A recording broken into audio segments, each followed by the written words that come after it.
In today's video, I thought I'd bring you 6 more top casserole recipes. We're coming into a busy season, fall and winter, and there's nothing like just revisiting some of these old tried and true recipes. When you're looking for something really quick to get on your dinner table, something that doesn't require a whole list of ingredients, and something your whole family is really going to enjoy. I hope you get some dinner inspo from this video. Let's get started.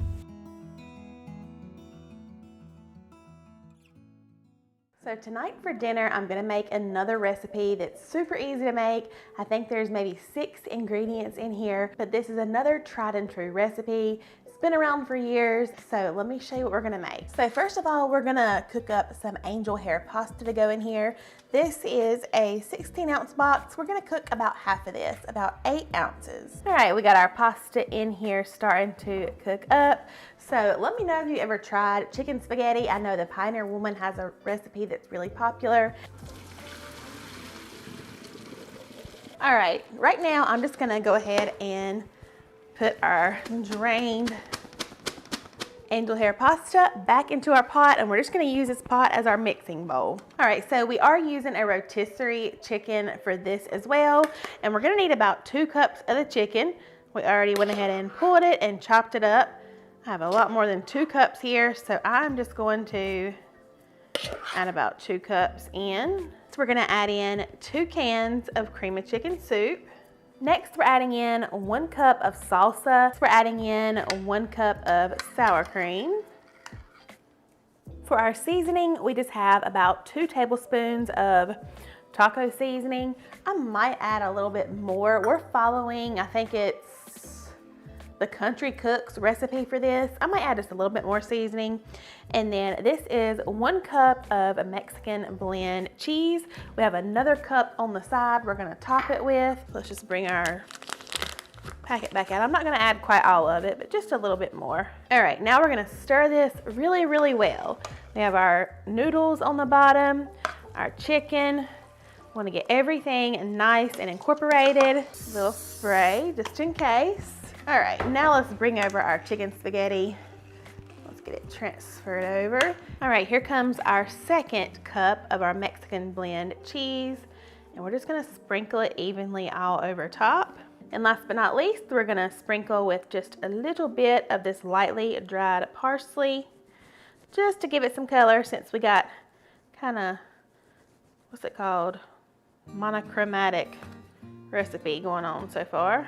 Before we cover this up, I wanted to tell you it's going in the oven at 350, covered for just about 25 minutes till it's nice and warm and our cheese is bubbly. I think I say that about every casserole or anything with cheese on it, till it's warm and bubbly.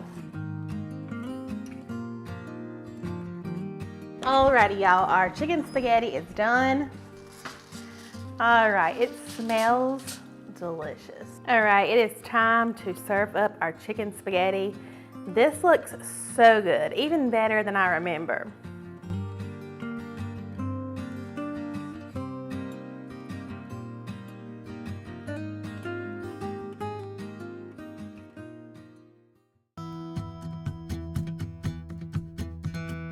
All right, first we have a large skillet.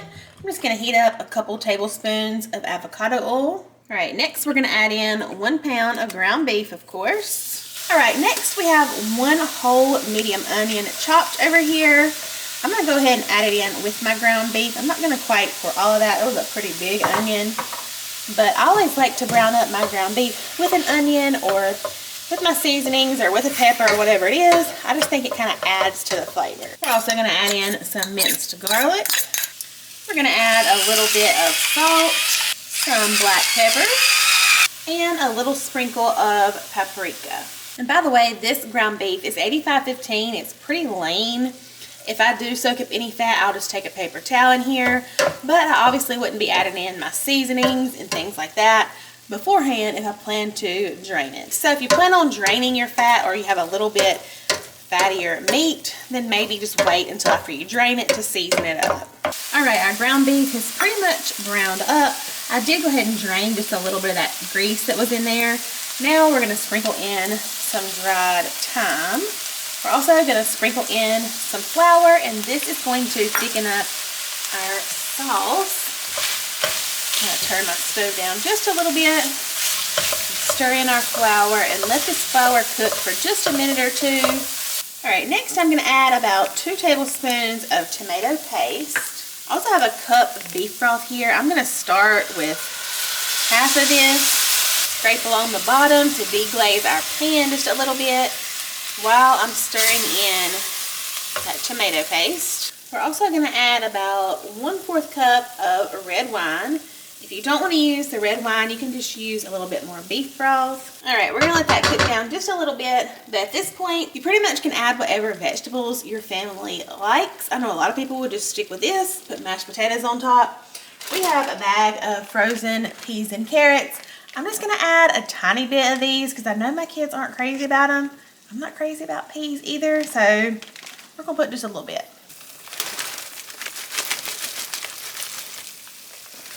That should be good. I'm just going to let this kind of simmer away for just about 5 or 10 minutes, just until these frozen veggies kind of thaw in here and start to cook just a little bit. But of course, y'all know it's going in the oven. And like I said, I didn't add all of my chicken broth, so I may go ahead and add just a little bit more. Beef broth. Beef broth. Add a little bit more broth if you think it needs to be a little bit more loose, or if you want it to be thick, just leave it like that. And y'all let me know how y'all make y'all's shepherd's pie. I know there's a super lazy way, and I say that lovingly. Lazy way to do it, you brown up your ground beef. I think people add corn, then you get you a little thing of Bob Evans mashed potatoes, throw that on top, a little cheese. Sounds good to me. So y'all let us know how you make your shepherd's pie. All right, so I'm gonna go ahead and try the filling. Let's go ahead and turn it off. Alrighty, y'all, let's bring our filling over here to our baking dish. I switched pans on you. That other one is so pretty. I love using that pan, but it was a little bit too long. I didn't want our filling to be spread out too thin in the bottom. So switch to a little bit of a smaller pan, but if you have like an 8x8 baking dish or even a 9x9, I think that would be just fine. And of course, next on top, we have some mashed potatoes that we just made up earlier today. And I've showed how to make my mashed potatoes plenty of times. I'll have the recipe down below. You want to check that out if you haven't seen it. But of course, we're just going to get all the potatoes placed on top. Okay, but like I said, no shame in using Bob Evans or even some instant mashed potatoes. Because at the end of the day, literally, we're trying to get something good on the table that our family will eat. Last little bit in there. No tater left behind. Is that a new slogan? That is going to be on a t-shirt. Y'all stay tuned. No taters left behind, y'all. We are going to add a little bit of shredded sharp cheddar cheese. Did you ever have shepherd's pie growing up? Did I? Yeah. Maybe once or twice. I don't ever remember having this. Is this like a Midwest thing? I don't know. It's more of a British thing. And then, of course, lastly, we're going to sprinkle on some sharp cheddar cheese. This is precisely a gin cup. Y'all know what that is? It's a cup, a little extra. At this point, I think a gin cup is just whatever you think. However much you desire. That's what a gin cup is. Looks delicious. Just a little bit more. I guess it is British. It is British. Look at you with your British accent over here. A bit more. I guess a little bit more. A little bit more cheese. Alright, y'all. Oven is preheated to 400. This is just going in there basically to melt the cheese, to heat those potatoes back up about 30 to 40 minutes. Alrighty, y'all. I just pulled this out of the oven. My dish was a little full. I probably should have put this on another dish because we did have a little bit of spillage happening. Look how good this looks. Oh my goodness. That cheese is nice and golden brown. I cannot wait to dig into this thing.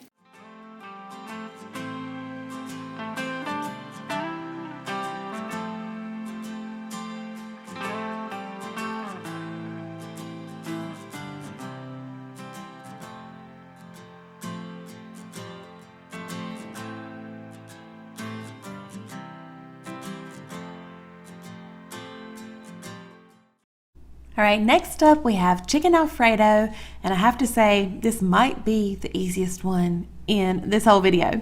So I just have my 9x13 here, and I'm just gonna dump in a whole box of rotini. You can use whatever kind of pasta you want. You don't even have to cook it first, just dump it in the pan. Next, I have about 1 to 2 cups of cooked and shredded chicken. I'm gonna dump that in, and then you're just gonna dump in 1 jar of your favorite alfredo sauce. I'm actually using some homemade alfredo just because I prefer it. I will have that video with the recipe linked down below if you want to check that out. But either way, dump in your alfredo sauce and then also some chicken broth. And all you're going to do is give that a quick little mix. And this is going to be covered and baked in the oven. Now I did pull mine out after about 30 minutes and checked a noodle.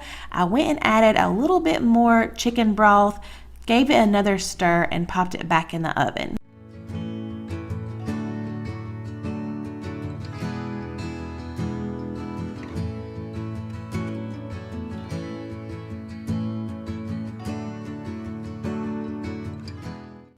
Once your noodles are cooked to al dente, I just sprinkled on some mozzarella cheese, some that I had left over in a little bag, along with some Parmesan cheese, and I stuck it back into the oven just for about 5 minutes until that cheese got all melty. I also topped it with a little bit of fresh parsley just to make it all cute, and then it was time to serve. And y'all, I think I might do my Alfredo like this all the time, especially when we're busy, just because it can kind of keep warm in the oven. Your noodles don't dry out, and people can just come and get their supper whenever they're ready.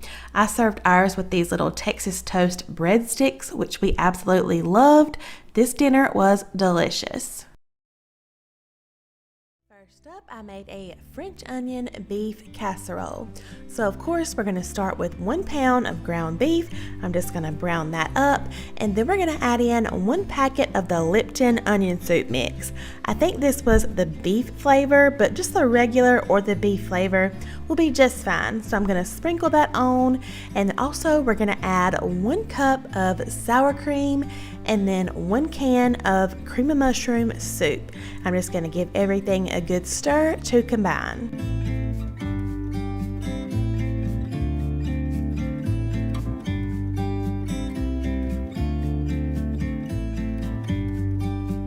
We're also going to add in just a few splashes of Worcestershire sauce. That's going to help deepen these flavors a little bit. And honestly, this sauce at this point is done. You could just serve it just like this over noodles or rice, even mashed potatoes, and it would be delicious. But we are going to take it up just another notch. I think y'all are really going to enjoy that. So over on the side, I do have 1 bag of just regular egg noodles, and I'm just going to cook these according to the package directions, maybe minus about a minute, because we are going to put this into the oven, so they'll continue to bake along with all of the liquid from the sauce and everything. So I just let my sauce continue to kind of simmer on low on the side. I actually just popped a lid on there and just let it sit there while our noodles were finishing up cooking. And when they're done, of course, I drained them and then just brought those right over and stirred those into the sauce. Just gave everything a really good mix. Got all those noodles all nice and coated. Also, at this point, if your sauce and noodle mixture seems a little bit thick, you can add just a little splash of milk in here. And also at this point, I went ahead and gave it a little taste to make sure I didn't want to add any extra seasonings or any extra liquid like I said, but this time it actually turned out perfect. Next, I just have a greased baking dish over here. I'm going to bring over our French onion noodle mixture and just add that right in, and then get that all spread out. Also, I topped ours with a little bit of cheese. You could use Colby Jack. I had some mozzarella, so that's what I used. I'm just going to sprinkle on probably a cup or so, which, by the way, all the full recipes are always typed out down below in my description box, so make sure you check down there. And then on top of the cheese, we gotta have some of those crispy fried onions. So I'm just gonna add on probably a cup or so of those. Like I always say, just measure with your heart on this. We love that crunchy topping, so I probably added a good bit.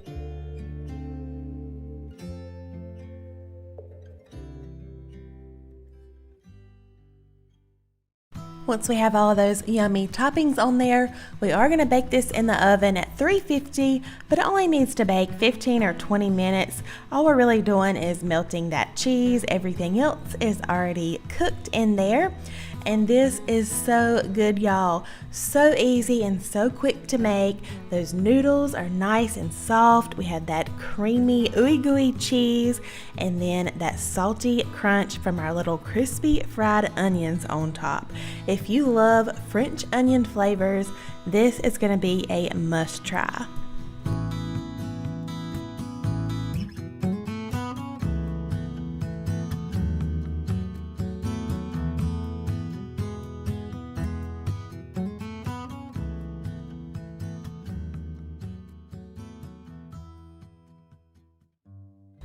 Next up, we have a Dorito Casserole. This one is so good. And first, I'm actually gonna start by sauteing up some frozen onions. I just like to get some color and some flavor on those. And then of course, we're gonna add in our pound of ground beef and just get that pretty much browned up. If your ground beef has a good bit of fat on it, you'll want to drain it. But this one didn't have too much, just a little bit. So I'm just taking a paper towel and just getting out some of that fat. Next, we're gonna add in 1 packet of your favorite taco seasoning. And I've mentioned to y'all before, the Taco Bell one, I don't know, we can just tell a difference. I think the Taco Bell one is just the best. So we're gonna add that in. Also, 1 can of mild Rotel. I didn't add quite the whole can. And then a little bit of frozen corn. I'm just gonna pour that right in, frozen and everything. I did also add in some minced garlic in here. Not sure what happened to that little clip, but added in minced garlic, and then also we're gonna add in a little bit of sour cream and some shredded cheese. Just add everything in and give it a nice little stir. And you just wanna let this simmer just about 5 minutes just to kind of let everything come together.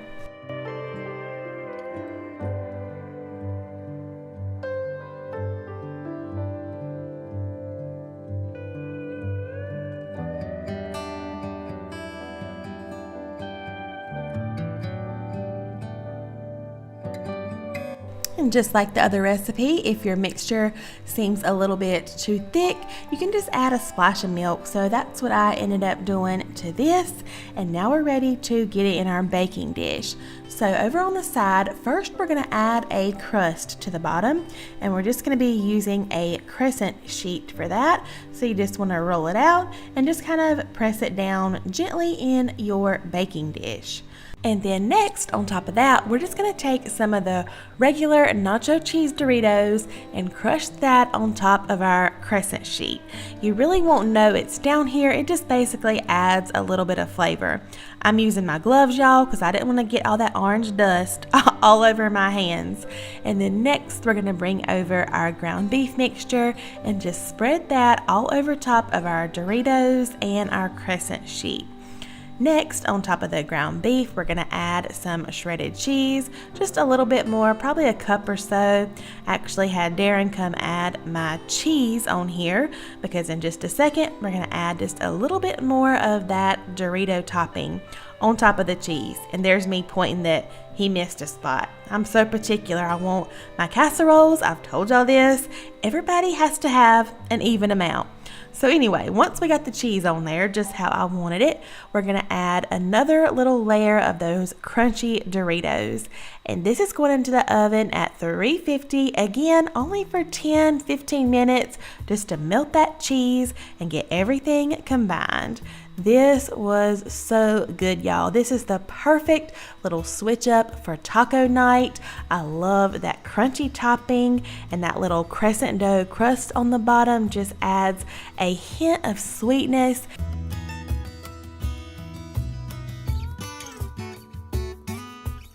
And of course, you can top this with all of your favorite taco toppings.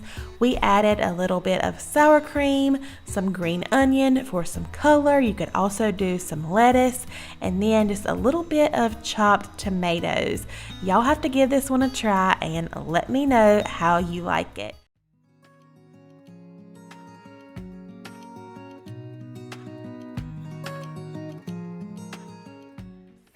I'm using just a saucepan. You can use a big skillet for this as well.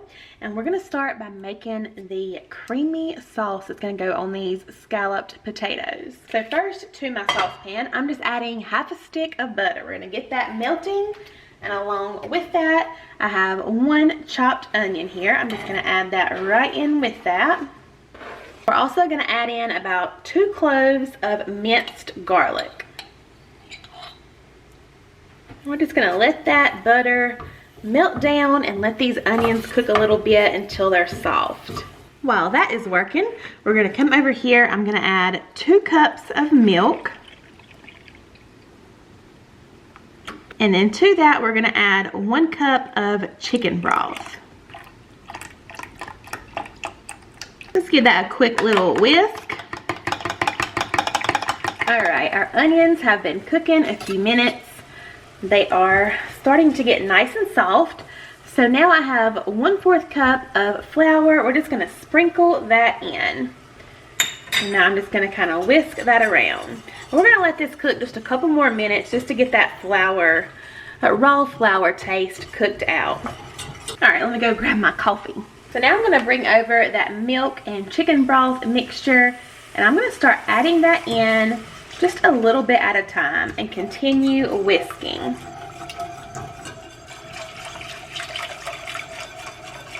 All right, got all that whisked together. I'm just gonna bring this back up to a boil.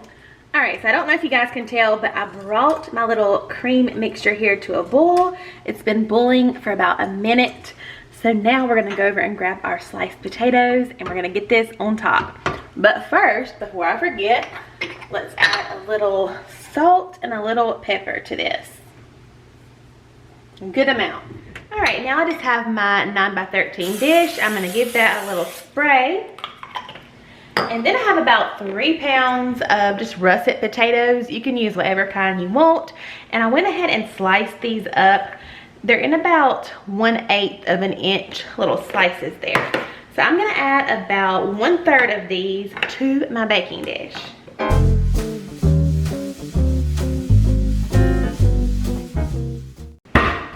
Now the recipe that I'm following says when you do your layers, once you get your potatoes in here, to sprinkle with salt and pepper to season them up. But I say use whatever season you want. And whenever I make scalloped potatoes, we really like to use the Lowry's seasoned salt. It's so good. Y'all, I even cut some potatoes in a dish, put some of this on it and some butter and microwave them, and they turn out good. So trust me on this. All right, I'm gonna bring over our cream sauce. I'm just gonna drizzle on top. And then we're gonna do the same thing. We're gonna get another layer. Basically, you just wanna make sure you end with the cream sauce to get nice and down in there and all over these potatoes. And you could definitely add some cheese, even some bacon to this. Pretty much whatever you wanna add. But this really doesn't take a whole lot of time. And I think it's good for, you know, cookouts, barbecues, because who doesn't love potatoes, right? And something different other than just potato salad.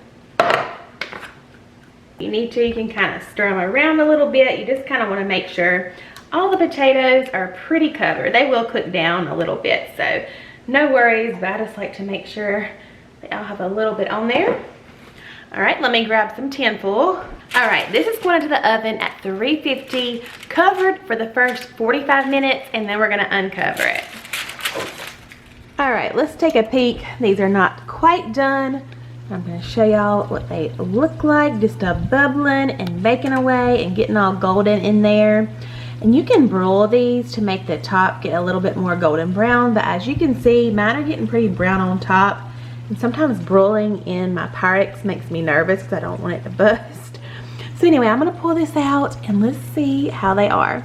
We're also gonna let these sit about 15 minutes just to let that sauce thicken back up. So I just checked them, but all you wanna do is make sure your fork goes easily through those potatoes. It's hard to pull out one-handed, but they're definitely soft. So there you go. Like I said, you can top with cheese, but this, just like this, is a classic Southern church supper recipe.